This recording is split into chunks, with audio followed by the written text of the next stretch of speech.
Platforms can be killed, but protocols live forever.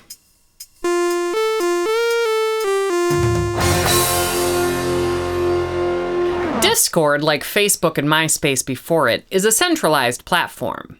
If Discord wants to make it awful with biometrics or ads or banning people for no good reason, they can do that easily. It's a familiar pattern. A convenient new platform opens up, spreads everywhere, and then squeezes the fun out of everything in order to make as much money as possible. Open protocols, on the other hand, can't be squashed easily. Tech projects still routinely use IRC, almost everyone still uses email, and the hippest among us are still rocking AIM handles. Now, I can already hear the comments. But VeRoNiCa, AOL shut down AIM years ago! And yeah, AOL shut off their AIM servers back in 2017, after an illustrious 20 years of buddy lists, away messages, and swatting away randos in the chat. But because AIM is based off of the Oscar protocol, you can spin up your own server software that allows you to get chatting again. And that's what GitHub user MK6I did with the open Oscar server. Now, if you're one of the 30 to 40% of my audience who came of age after the AIM era, I'll give you a brief explanation about what AIM was like and why it was awesome. But if you want to skip my retelling of the turn of the century, here's a timestamp for you. America Online, the legendary ISP and purveyors of walled gardens at scale, launched AOL Instant Messenger in 1997. Crucially, AOL offered AIM as a standalone download, so you didn't have to be an AOL customer to use it. It didn't take long before practically all of us were using AIM to chat with our friends online. Friends like Kate and her pal Mackie, who just posted a fantastic deep dive into the history of AIM over on the Macintosh Librarian channel. Now, AOL certainly didn't invent online communications, but AIM offered a few features which proved to be critical forerunners to today's modern social media-addled world. You could set up a bio, which allowed for some rudimentary discoverability features, perfect for moody teenagers looking to express themselves in ways that would be horrifically embarrassing if discovered today. And of course, there was the away message, which was a way to let other users know that you were tying up mom's phone line doing something besides looking at AIM.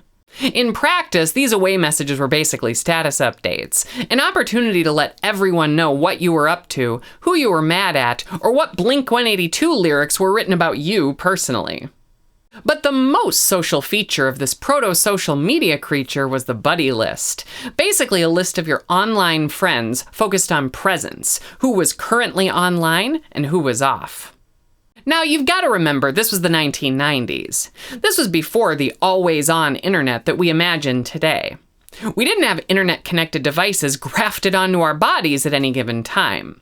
The internet was something that you had to sign into, use briefly, and then disconnect so your mom could make phone calls.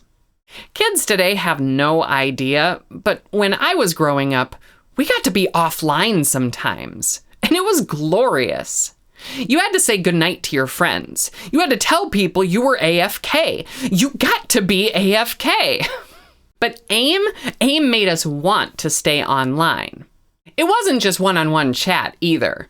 AIM had support for chat rooms, which were great ways for you and your friends to get caught up, plan an exciting night, or plot to get back at Alice for getting first chair in concert band, even though I put in more pep band hours and sold more happenings books than any of the other trumpet players. There was also some terribly insecure, rudimentary file sharing. Basically, this was before NAT was really a thing, and it was trivial to get your computer hooked up directly to someone else's computer to share a file. And AIM made this super easy. And dangerous, because of course it was. I mean, it wasn't like we were virus scanning any of these files that we were flinging across the internet. And malware wasn't the only danger. Creepers on the internet, much like today, could ruin the fun frequently enough to where we'd have to change our screen names, which especially sucked if your AIM account was tied to your AOL ISP account. It was super fun to try to explain to my grandparents why my email address had to change. But in spite of all the danger of being online, AIM was a huge success, and for folks my age, instant messengers like AIM formed the backbone of our digital social lives. We shared, we overshared, then we signed out. It was ephemeral, and it was glorious. Of course, nothing lasts forever, and Goliath AOL was eventually slayed by 1,000 Davids, mainly the death of dial-up, the rise of social media, and the ubiquity of SMS. Eventually, platforms like Facebook Messenger and Google Chat killed off what remained of the AIM crowd, and in 2017, the broken husk of AOL pulled the plug on the main servers, 20 years after launching the chat client that changed everything. But here's the thing. AIM depends on a protocol, which they call Oscar. And while it technically remains proprietary, the Oscar protocol has been thoroughly documented and reverse engineered over the years. Third-party AIM clients were a common occurrence back in the day, and now third-party servers restore AIM functionality. OpenOscar Server is one of those projects, and I first came across it at this year's Vintage Computer Festival SoCal. Now, I'm running OpenOscar Server on a Debian Trixie VM, but it's pretty portable with binaries available for Linux, Mac, and Windows.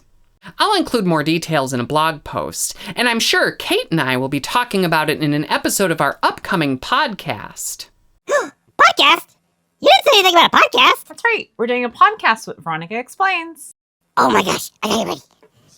But the basic install is pretty straightforward. First, you download and extract the package. Then you configure the server address so clients can access it, and that address can either be an IP address or a domain name. If you're just connecting machines inside your home network, you're going to set this for LAN operation. But if you're sharing it with folks on the internet, you're gonna need to set WAN options. And there's two places in the config file to set this up. Here at Oscar Listeners, and then again down here at Oscar Advertised Listeners plain. Now we can run the server and then start an AIM client. I'm using AIM 5.1, which is recommended by the OpenOscar Server project. It runs easily in Wine on Linux, as well as on my Windows 98 rig. I close out of the Get a Screen Name window, and then go to Setup, and then select Connection, which allows me to specify the host. This should match the Oscar Advertised Listeners plain that we set up earlier. After that's done, you can pick out any screen name you want, any password you want, and then just sign in. Then have a buddy do the same. Install the client, configure the client to connect to your server, pick whatever screen name they like, and boom, you're chatting like it's 1999. Chat rooms work too, so if you feel so inclined, you can invite all your friends to jump in and hang out. Now, I'm using classic Windows AIM, but you can use any number of clients, including Pigeon on modern Linux, which I'm hoping to cover in a future video. All this is fun inside a network, and if you're just interested in a nostalgia hit for a few minutes, it'll work great. But if you want to actually run one of these servers on the internet, you're going to need a bit more configuration. For one, we're not really authenticating any of these users. That's why I was able to use whatever username and password I want. And this could lead to abuse if you share the server publicly, but it's easily fixed with a disable auth variable in the config file. If you set that to false, you'll have to create users from the console via the API. The docs cover some API examples in greater length, and I'll include a few commands on my blog post at VeRoNiCaExPlAiNs.net. You can also set up OpenOscar Server to run as a systemd service, and they provide a service file for us heathens who are still using the popular kid init system. This is super important as you probably want the server to run even when you're not SSH'd into it. You should also back up your server, and backing up any server is a really big topic, but luckily OpenOscar Server is a pretty lightweight program. You're really just dealing with configuration files in a SQLite database. So at the end of the day, something as simple as stopping the server and rsyncing the files with a cron job should suffice. Again, I'll blog more technical details, but the project has pretty excellent documentation, and I'll leave all the links in the description. It's not hard at all to host, and if you want to bask in the glory of Y2K era chat with a small group of friends, it's a great project. I've been chatting up a storm on everything from modern day Pigeon on my Asahi laptop to my ancient Windows machines. I hear there's even an AIM client on the Amiga. I know a lot of you won't bother to set up an AIM server. You're probably thinking, we moved on. We're on to our Signals or WhatsAppses, and all of this is nothing but a nostalgia grab. But honestly, just put your damn cynicism away for just a minute, and let's have fun with technology again. Getting salty about vintage tech is like getting mad at the Renaissance Festival because there's folks in costume. Get over yourself, and just be glad that some of us are out here having fun. But even beyond the nostalgia, I think there's a lesson here for all of us in the modern world. You see, AIM was built on a protocol, not a closed-off platform like Facebook or Discord.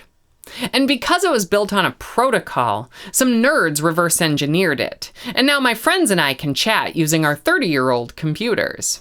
If we want our communities to outlast big tech silos, we need to build our communities as much as we can without big tech's convenient, centralized tools. I remember when AOL was unstoppable, but you know what? It stopped. Those communities are gone. One day, Discord will dry up. Facebook will fade away. Maybe for you, it already has. AIM persists because the folks who built it built a protocol. Just like email or IRC. Platforms die where protocols thrive. That's why big tech is increasingly rejecting open APIs in favor of proprietary nonsense. And that's the lesson here. When given the choice between a disrespectful platform and an open protocol, I know what choice I'm making. Maybe you do too. 1, 2, 3, 4.